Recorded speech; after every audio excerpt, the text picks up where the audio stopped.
जंतर मंतर पर बैरिकेडिंग्स बढ़ा दिए गए हैं, फोर्स भी बढ़ा दी गई है क्योंकि छात्रों ने एक और बड़े आंदोलन का ऐलान कर दिया है। 20 जुलाई की तरफ फिर से मार्च करेंगे। कॉकरोच जनता पार्टी का यह ऐलान हो गया है। धर्मेंद्र प्रधान को 2 दिन का वक्त दिया गया है। वहीं सरकार में इतनी घबराहट आ गई है कि अचानक 47 अफसरों को शिक्षा मंत्रालय से बर्खास्त किया गया है। क्या कुछ जानकारी सामने आ रही है, ताजा अपडेट आपको बताते हैं इस प्रदर्शन के। सबसे पहले इस वीडियो को देखिए। जंतर मंतर से लगे सड़कों पर बैरिकेड को और मजबूत और फिक्स किया जा रहा है। बताया जा रहा है कि करीब 6 लेयर्स की बैरिकेडिंग की जा रही है ताकि जब भीड़ बढ़े या फिर वापस से कोई प्रदर्शन करने के बारे में सोचे तो फिर ये बैरिकेडिंग्स हिल ना पाए। जयसिंह मार्ग और संसद मार्ग पर फिक्स्ड बैरिकेड्स लगाए गए हैं। वेल्डिंग के जरिए बैरिकेड को सड़क पर फिक्स किया गया है। सोचिए, बैरिकेड्स को आपस में जोड़ा जा रहा है, वेल्डिंग की जा रही है ताकि उन्हें छात्र हिला ना सके। साथ ही फोर्स भी बढ़ा दी गई है। एक और तस्वीर सामने आती है जिसमें काफी भारी संख्या में जो पुलिस वाले हैं, जो सीआरपीएफ के जवान हैं, जो आरएएफ के जवान हैं, वो तैनात दिखाई देते हैं। सबने हेलमेट पहना हुआ है, शील्ड पहने हुए हैं, जैसे कि मानो कोई बड़ी अनहोनी की आशंका हो। इस वजह से यहाँ पर अचानक से आधी रात को, वो भी 2 से 3 बजे के आसपास, ये फोर्स तैनात दिखती है। जंतर मंतर के जस्ट बाहर बैरिकेडिंग्स के पीछे ये नजर आते हैं और काफी बड़ी संख्या में जो पुलिस है उसकी तैयारी होती है, हाथों में डंडे लिए होते हैं और बड़ी संख्या में जो पुलिस वाले हैं, जो सीआरपीएफ के जवान हैं, वो वहां पर मौजूद रहते हैं। हालांकि रात में ऐसा कुछ नहीं हुआ, कोई अनहोनी की आशंका जो जताई जा रही थी वैसा कुछ होता नहीं है। रात के 2 बजे भी पूरा जंतर मंतर खचाखच लोगों से भरा हुआ दिखाई देता है। छात्र पुलिस से डरते नहीं है बल्कि डटकर उनसे सवाल पूछते हैं। अब आशुतोष रांका का वो बयान भी सुनिए जिसमें उन्होंने बताया है कि वो धर्मेंद्र प्रधान को सिर्फ 2 दिन का वक्त दे रहे हैं। इसके बाद वापस से एक और प्रदर्शन किया जाएगा। सुनिए। 2 दिन में धर्मेंद्र प्रधान को बर्खास्त नहीं किया जाता है तो फिर कॉकरोच जनता पार्टी की तरफ से एक और कॉल दिया जाएगा, नेशनल कॉल दिया जाएगा 20 जुलाई की तरह। और हमने ये भी सरकार को बता दिया है कि इस बार का जो कॉल होगा वो 20 जुलाई से कई ज्यादा बड़ा होगा, कई ज्यादा व्यापक होगा और राष्ट्रीय स्तर पर होगा। कॉकरोच जनता पार्टी के मंच से ऐलान हो गया है कि धर्मेंद्र प्रधान को मात्र 2 दिन का समय दिया जा रहा है। 2 दिन के अंदर अगर सरकार ने उनका इस्तीफा नहीं लिया या धर्मेंद्र प्रधान ने खुद इस्तीफा नहीं दिया तो एक और बड़ा आंदोलन होगा। ये बात साफ कर दी गई है आशुतोष रांका की तरफ से। धर्मेंद्र प्रधान का इस्तीफा जरूरी है, ये बात वो दोबारा दोहराते हैं। सुबह भी वो पोस्ट करके कहते हैं कि धर्मेंद्र प्रधान का इस्तीफा जरूरी है, इस पर कोई भी समझौता नहीं हो सकता है। अगर सरकार इसके लिए मना करती है तो आगे बातचीत का कोई मतलब नहीं है।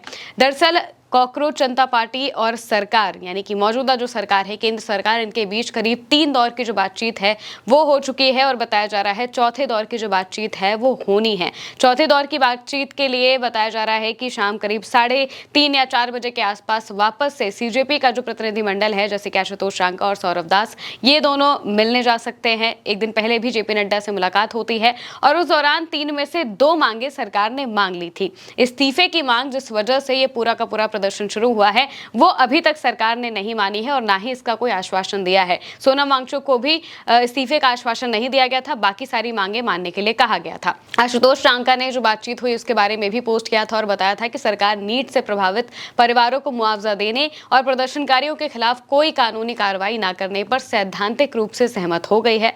साथ ही प्रधान के इस्तीफे पर जवाब देने के लिए सरकार ने कल तक का समय मांगा है। जेपी नड्डा और जितेंद्र सिंह को जनता के बीच बढ़ते गुस्से और असंतोष के बारे में बताया गया है। ये तब तक शांत नहीं होगा जब तक प्रधान इस्तीफा नहीं दे देते। वहीं सीजेपी के फाउंडर जो अभिजीत दीप के हैं, उन्होंने भी इसी बात को दोहराया था। इस बीच जब कॉकरोचों का प्रदर्शन लगातार बढ़ने लगता है, छात्रों का गुस्सा अंदर से आने लगता है, तो फिर प्रधानमंत्री भी आधी रात को फ्रंट कैमरे से वीडियो बनाकर पोस्ट करते हैं। फ्रेंड्स की तरह फ्रेंड्स कहकर जो छात्र हैं उन्हें संबोधित करते हैं और कहते हैं कि कड़ी कार्रवाई की जाएगी।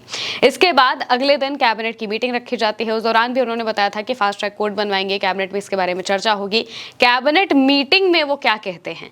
कैबिनेट मीटिंग में पेपर लीक पर चर्चा हुई, वो बात तो अलग है, पता नहीं हुई, कितनी हुई, क्या बारे में बात हुई, लेकिन ये जरूर कहा गया प्रधानमंत्री की तरफ से कि भाई जितने भी मंत्री हैं वो इंस्टाग्राम पर एक्टिव हो जाओ, क्योंकि ये जो जनरेशन है ये अपनी लड़ाई इंस्टाग्राम पर लड़ रही है। तो जितने मंत्री हैं उन्हें भी इंस्टाग्राम पर एक्टिव होना पड़ेगा और सिर्फ अपनी उपलब्धियां मत गिनाओ बल्कि जनता से कनेक्ट करो, अपने बारे में रील्स बनाओ।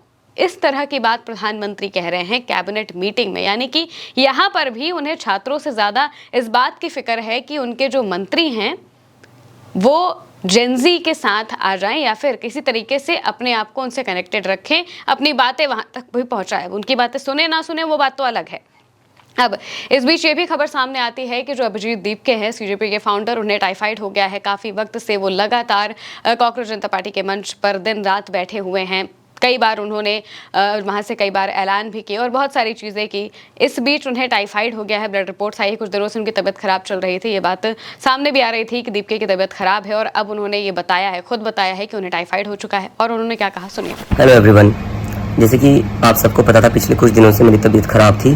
सो ब्लड रिपोर्ट्स आ गए and I have been diagnosed with typhoid और ट्रीटमेंट चल रहा है मेरा। रोज सुबह और शाम को आईवीज लग रहे हैं। But I really want to thank all the cockroaches जो पूरे देश भर में पीसफुली प्रोटेस्ट कर रहे हैं और इस मूवमेंट को इतना सक्सेसफुल बना दिया है आप लोगों ने। उन्होंने साफ इस बात को कहा है कि चाहे कुछ भी हो जाए, चाहे उन्हें टाइफाइड हो, चाहे उनकी तबीयत खराब हो या फिर किसी और की तबीयत खराब हो, इससे फर्क नहीं पड़ता। ये जो आंदोलन है ये अनवरत तब तक चलता रहेगा जब तक धर्मेंद्र प्रधान का इस्तीफा नहीं हो जाता। सीजेपी का मानना है कि धर्मेंद्र प्रधान इस्तीफा नहीं देते तो सरकार से बातचीत का कोई मतलब नहीं है।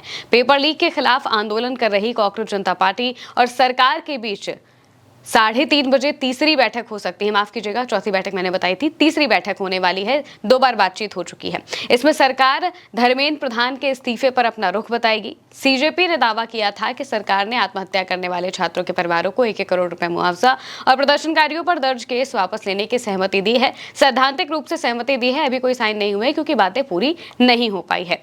एक दिन पहले भी रात में मोदी वीडियो पोस्ट करते हैं और जनता से वापस से जो छात्र है उनसे वापस से कनेक्ट करने की कोशिश करते हैं। कहते हैं कि थैंक यू सो मच, आपने मुझे बहुत सारे जो फीडबैक्स है वो दिए और मैंने उन्हें पॉजिटिवली लिया है। इस बीच में एनटीए के 47 अधिकारियों को बर्खास्त कर दिया जाता है। ये वही संस्था है जो पेपर कराती है।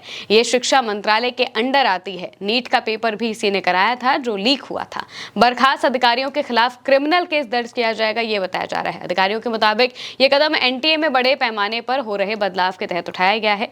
एनटीए में सुधार के लिए जल्द ही और एक्शन लिए जाएंगे। एक दिन पहले सरकार ने शिक्षा मंत्रालय के 2 सचिवों को बदला था। अधिकारियों के मुताबिक आउटसोर्सिंग व्यवस्था में बदलाव किया जाएगा और संस्था में तकनीकी सुधार लागू किए जाएंगे ताकि परीक्षाओं को पूरी तरह सुरक्षित किया जा सके। इसके अलावा ऐसा टेस्टिंग सिस्टम तैयार किया जा सके जिसमें पेपर लीक की गुंजाइश ना हो। एनटीए 4 वरिष्ठ जनरल मैनेजर और यूपीएससी के प्रतिभा सेतु पोर्टल के जरिए 16 यंग प्रोफेशनल्स नियुक्त करेगा। इन सब कार्रवाई के जरिए कोशिश की जा रही है कि छात्रों को मनाया जा सके, लेकिन वो इस्तीफे से नीचे कुछ भी नहीं चाहते हैं। जंतर मंतर पर जितने भी पोस्टर, बैनर या जितने भी लोग वहां पर मौजूद हैं, सबकी जुबान पे एक ही चीज है, सारे पोस्टरों पे एक ही बात लिखी है, धर्मेंद्र प्रधान का इस्तीफा। इस्तीफे से नीचे कोई भी बात कोई मानने को तैयार नहीं है। अब एक और दौर की जो मीटिंग है वो होनी है। सीजेपी सरकार को फिर से बताएगी कि धर्मेंद्र प्रधान का इस्तीफा जरूरी है। इस्तीफा नहीं हुआ तो प्रदर्शन खत्म नहीं होगा और अगर सरकार ने उनकी बात नहीं मानी तो दोबारा से प्रदर्शन होगा। और दोबारा प्रदर्शन के लिए अभी से जो पुलिस है वो तैयारी कर रही है। बैरिकेडिंग्स की 6-6, 7-7 लेयर लगाई जा रही है, कड़ी सुरक्षा की जा रही है और पुलिस की तैनाती भी बढ़ाई जा रही है। यानी कि इस बार जो प्रदर्शन होगा वो और भी बड़े लेवल पर होता दिखाई देगा। फिलहाल के लिए मेरे यानी महिमा के साथ इस खबर में इतना ही। आप देखते रहिए उल्टे चश्मे से।